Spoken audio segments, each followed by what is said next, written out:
Bonjour les amis gourmands, c'est Nicolas. Alors je suis ravi de vous retrouver aujourd'hui pour réaliser ensemble une recette que vous avez été plusieurs à me demander sur la chaîne. Je pense qu'on a tous un jour acheté ce petit dessert dans un pot en plastique avec une petite languette aluminium.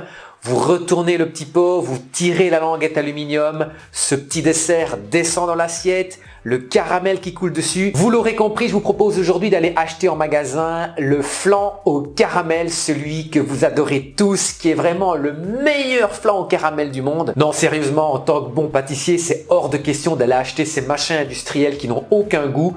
Je vous propose de réaliser ensemble le flan au caramel maison et celui-là, je suis certain, vous m'en direz des nouvelles. Les amis, sur YouTube et Facebook, c'est toutes les semaines, je vous propose une recette détaillée de pâtisserie. Alors si vous faites partie des 50% des personnes qui regardent les vidéos sans être abonnés, n'hésitez pas, abonnez-vous et explosez le compteur des likes. C'est idéal pour le référencement. Comme d'habitude, je vous mets la liste des ingrédients dans la description de la vidéo. Et bien si vous êtes prêts, c'est parti! On va commencer par préparer le caramel. Je verse le sucre semoule et l'eau dans une casserole. Il ne reste plus qu'à faire chauffer. Alors c'est très simple, le caramel, vous laissez chauffer. Vous n'y touchez pas la peine de mélanger avec une spatule ou un fouet. Vous laissez, vous n'y touchez pas, vous regardez évidemment pour ne pas que votre caramel brûle. Vous allez voir au début, il y aura beaucoup de petites bulles. Là, c'est l'eau qui s'évapore. Et puis progressivement, quand l'eau sera évaporée, vous allez constater que les bulles vont devenir de plus en plus grosses, de plus en plus épaisses. Là, c'est le signe que le caramel se forme et qu'il faut être extrêmement vigilant. Je verse ensuite une petite quantité de caramel au fond de chaque ramequin. Il ne reste plus qu'à le laisser refroidir. Pour préparer l'appareil à flan, on va commencer par gratter la gousse de vanille.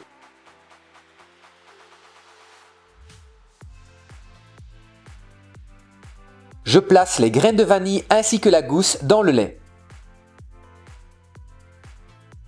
Je vais ensuite faire bouillir le lait et laisser infuser la gousse de vanille.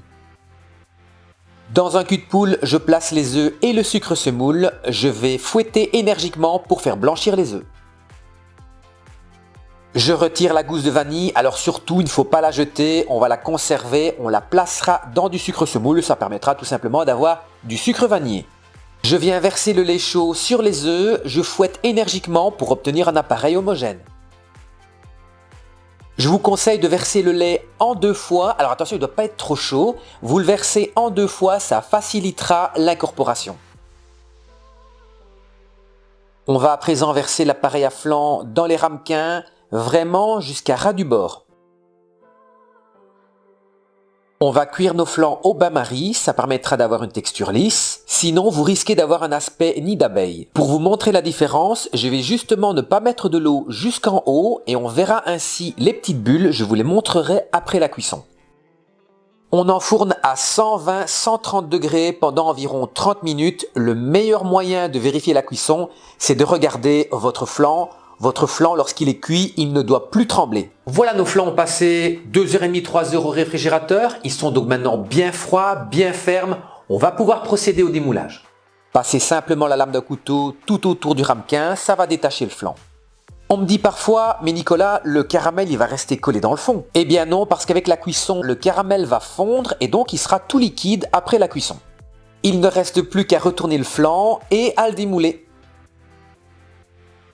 Alors soulevez quand même délicatement votre ramequin, on ne sait jamais que ça colle encore un tout petit peu sur les bords. Et voilà le travail, un magnifique flan à la vanille maison comme on les aime. Regardez bien le bas du flan, on voit donc les petites bulles dont je vous ai parlé tout à l'heure. Et enfin le moment tant attendu, la dégustation du flan.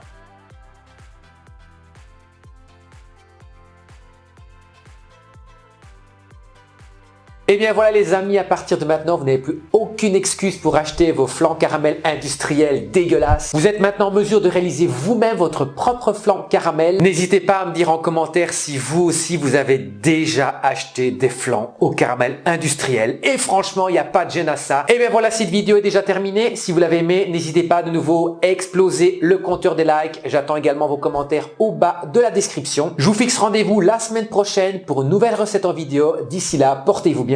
À la semaine prochaine!